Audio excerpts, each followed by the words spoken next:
السلام عليكم ورحمة الله وبركاته. وسو دوادا برنامج كيني محي كل طهي طلم واحد يددك وقت جودة كفائدة دقيقة قرآن لومنن مسواحد يددك وقت جودة كله ميا سوشيال ميديا دا أما مقاحيها يسوق فردية أو كشكينايا وقتجو ونلشنا ووقتجا هدو كالو مو وقتجاو نلشادي ويلنطي نبي عليه الصلاة والسلام نبو نصيحة أوسي وحكو إلي كفائد شباب كاغ إنتاند قبوبن يا عافمات كاغا إنتاند حنوصن إيو لعقتد هيستد إنتاند لعقتها واين أمانة فقير نقن يو وقتقد هيستد إنتاند مشغول ينولش هذا إنتاند لمن أيو كويري عليه الصلاة والسلام نين الأورنشري محمد فؤاد عبد الباقي نين مصارية بوها كوني سديد بقولي لبي سديد إنكي دلك مصر كل شيء وحوها نين عجيبة oo si aad u cajiiba waqtigiisa uga faa'iidi jiray ninkaas wuxuu qoray buugaag fara badan oo ku takhasustay sunnada nabiga ama xadiis nabawi oo qof kasto doonaya inuu dhigto xadiis nabawiga ama xadiiska nabiga inuu barto yani kama maarmayo inuu ku noqdo buugaagta ninkaas uu qoray buugaagta uu qoray maraajic bay u noqotay xadiis nabiga calayhi salaatu wasalaam ninkaas wuxuu gaadhay heer waqtigiisa uu ka faa'iidi jiray inuu soomo sanadkoo dhan wuxuu aafuri jiray maalinta ciid al-adxaha iyo maalinta ciid al-fitriga iyo ayaam tashriiq ninkaasu xataa soomkiisa muu suxuuran jirin yani heer waqtigiisa uu ilaalin jiray suu buugaagtan uu qorayo uga gaadhsiiyo oo waqti badan uu helo inuu wax qoro ninkaas gurigiisa kama buu bixi jirin wuxuu ka bixi jiray guriga maalinta jimcaha maalinta jimca intuu ka baxo ayaa wuxuu ku tukan jiray masaajidka salaatul jimcaha markuu tukado wuxuu u tagi jiray soo booqan jiray walaashi oo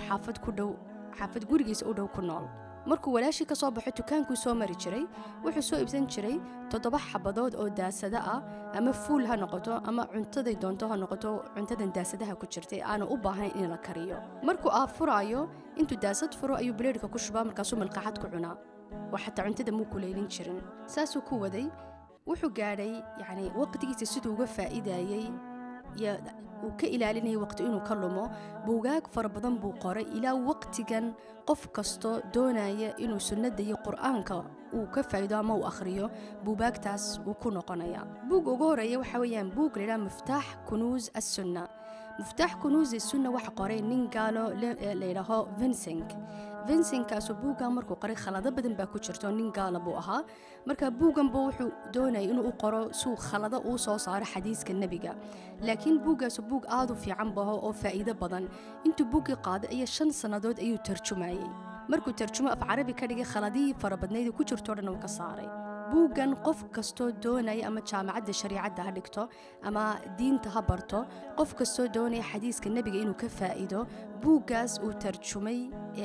محمد فؤاد عبد الباقي ayuu ku noqonaya soo u helo xadiistii nabiga buuga kale uu qoray waxa weeyaan wuxuu soo ururiyay buugaagtii saxiix muslim iyo muwatta ibn malik iyo ibn maaja markaas buugaagtaas ayuu hagaajiyo xadiisyadii fiicnayd oo dhan buu meel ku ururiyay oo nambaro uu sameeyay marka qof kasto doonay inuu ka faa'iido saxiix muslim ama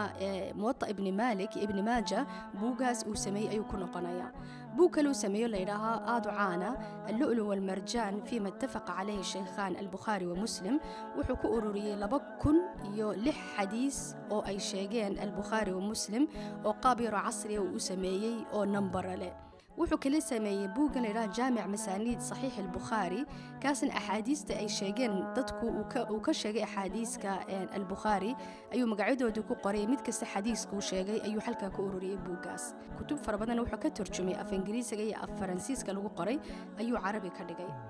ninkaas dadaal fara badan ayuu noloshiisa muujiyay waqtigana si cajiib uga faa'iiday hadafna uu lahaa noloshu hadafkiisu wuxuu ahaa inuu u hiiliyo sunnada nabiga calayhi salaatu wasalaam iyo xadiiskiisa iyo qur'aanka wuxuu la yimi sabr badan nin samir badan buu ahaa wax badanna diinta islaamka uu qabtay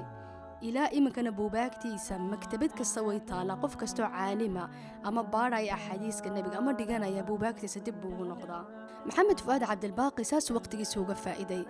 talow tusaale ma ka dhigan karnaa sida ninkuna waqtigeena aan u ilaalin karno aan uga faa'iidi karno si hadhowtana aan wax fara badan ummadeena iyo diinteena aan u qabanno oo taariikhdu iyo dadkuba markaan dhimano magacayna loo xuso oo loo xasuusto waxaan qabanay waa mahadsantiin wassalaamu calaykum waraxmatullaahi wabarakaatuh